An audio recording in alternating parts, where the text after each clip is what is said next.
A'udzubillahi minasyaitonirrajim. Bismillahirrahmanirrahim.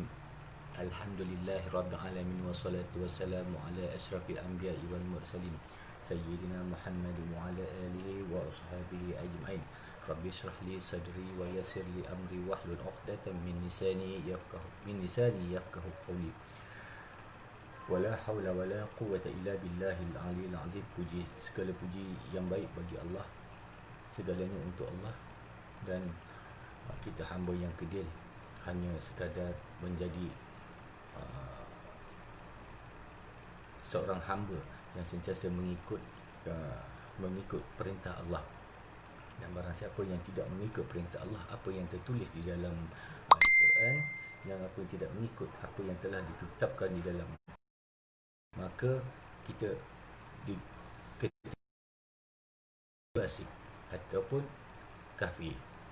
Baik, pada malam ini kita mesti seperti mana Ustaz janjikan, kita memperdengarkan tafsiran ayat-ayat suci Al-Quran Karim. Pada malam ini Ustaz akan bacakan daripada ayat surah Al-Baqarah. Yang ini surah anak lembu betina. Yang ini lembu betina dia adalah ayat yang menceritakan tentang orang kafir, orang fasik, orang munafik, ya, yang menyekutukan Allah dan yang berlakon dirinya Islam tetapi mereka menentang Islam, yang banyak terjadi pada akhir-akhir zaman ini. Baik, Ustaz tak nak banyak cakap banyak, ya. Kita teruskan dengan surah Al-Baqarah. A'udzubillahi minasyaitonirrajim. Bismillahirrahmanirrahim. Alif Lam Mim. Zalikal kitabu la raiba fihi hudan lil muttaqin. Allazina yu'minuna bil ghaibi wa yuqimuna as-salata wa mimma razaqnahum yunfiqun. والذين يؤمنون بما أنزل إليك وما أنزل من قبلك وبالآخرة هم يوقنون أولئك على هدى من ربهم وأولئك هم المفلحون. Ayat daripada surah Al-Baqarah, daripada ayat 1 hingga ayat 5. Kita tak payah baca banyak-banyak, tak payah nak membaca. Ramai di antara kita sekarang ni apabila dengar tentang perkongsian ilmu, boring, kan? Daripada ayat 1 sampai 5 saja, sikit demi sedikit, akhirnya nanti banyak juga pengetahuan kita. Ayat yang pertama, Alif Lam Mim. Alif Lam Mim yang disebutkan Alif Lam Mim ini disebut dalam kitab tafsir ulama-ulama masyhur, bukan ustaz-ustaz seperti ustaz ni, seperti saya tidak, tapi ulama-ulama masyhur. Hanya Allah sahaja yang mengetahui rahsia di sebalik ayat Alif Lam Mim, ya. Kitab Al-Quran ini tidak ada keraguan padanya, petunjuk bagi mereka yang bertakwa. Kitab Al-Quran ini, apa yang diceritakan oleh kitab Al-Quran ini adalah kitab yang sebenar-benarnya diceritakan daripada dahulu hingga ke sekarang, ya.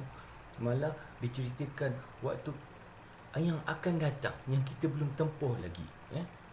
Diceritakan, dan tidak ada keraguan, tidak ada penipuan, dan tidak ada pesongan. Jadi apa yang Ustaz kena terangkan di sini, apa yang ditulis, hitam kata hitam, putih kata putih.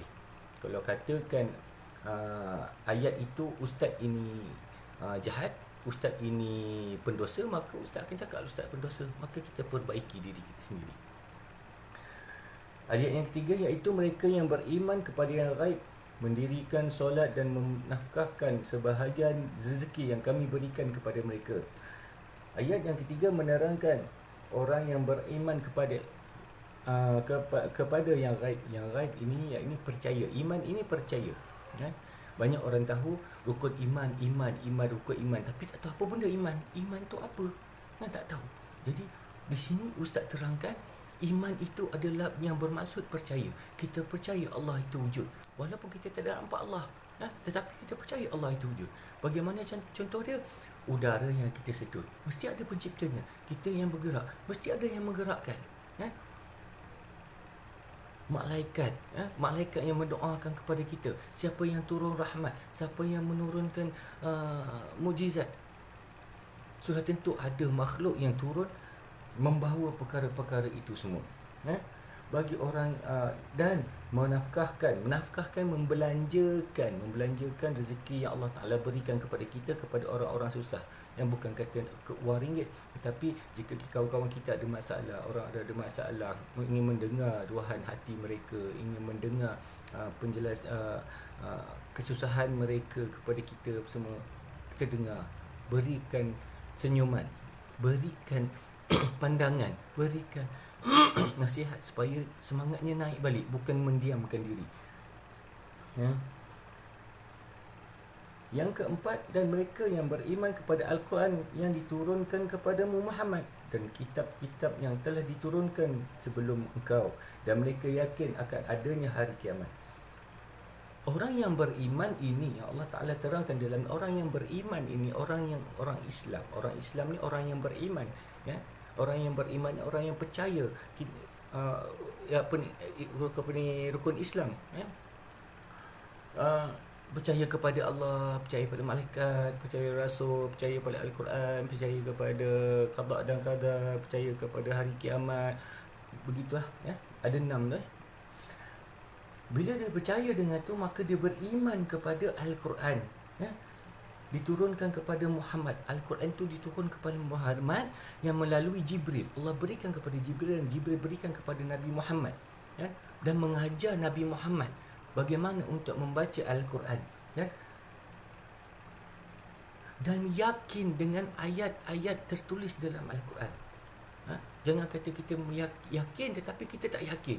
Cakap kita yakin dengan Allah, tetapi bila susah kita, susahnya, kenapa Allah bagi ke aku susah, kenapa aku, sedangkan dalam Al-Quran tu, setiap kesusahan yang Allah berikan, Allah menguji hamba-Nya untuk Allah merindu hamba-Nya untuk menyebut namanya dan meminta tolong kepadanya. Ada sebab musababnya, dan dia yakin setiap kesusahan akan datangnya kesenangan.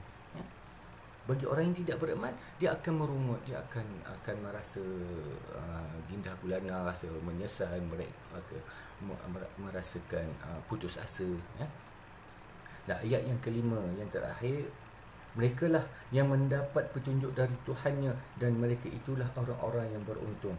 Dan orang yang beriman, orang yang beriman ni adalah orang yang beruntung di muka bumi Allah.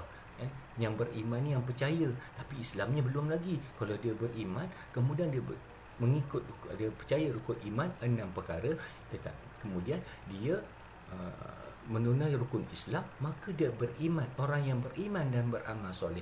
Orang yang beriman saja belum lagi dia beramal soleh. Tetapi bila dia berukun Islam, dia rukun Islam dia ikut, 5 perkara, tetapi dia tidak percaya dengan rukun iman, dia belum Islam. Bila dia percaya rukun iman, percaya dia tidak menunaikan rukun Islam, maka dia belum Islam.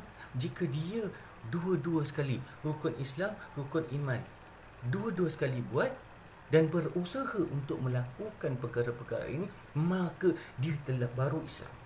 Baru dia Islam. Kadang-kadang kita bersyahadah, asyhadu an la ilaha illallah wa asyhadu anna Muhammadar Rasulullah, tapi kita tak tahu maksud dia. Kita bersyahadah asyhadu an la ilaha illallah wa asyhadu anna Muhammadar Rasulullah, tapi kita merompak, kita berzina, kita melakukan riba, kita merosakkan anak dara orang, kita merosakkan isteri orang, merosakkan rumah tangga orang, maka itu bukan Islam. Islam tidak mengajar benda-benda semua. Kita resist bukan ajaran Islam. Maka dalam ayat ini dikesimpulankan, diterangkan kat sini, Allah menerangkan Al-Quran ini tidak ada penipuan, tidak ada kitab yang betul melainkan Al-Quran. Dan maka itulah ustaz membaca Al-Quran, kerana supaya kita semua memahami apa erti Al-Quran, apa maksud Al-Quran. Jangan kita pandai baca, kita pandai hafaz, tetapi kita tak tahu apa maksud Al-Quran, apa yang diceritakan dalam Al-Quran. Baik, daripada situ, insya-Allah perlahan-perlahan, sedikit demi sedikit, kita akan berilmu dan kita tahu apa yang dituliskan dalam Al-Quran. Dengan itu Ustaz pada sudahi dengan wabillahi taufiq wa hidayah. Wassalamualaikum warahmatullahi wabarakatuh.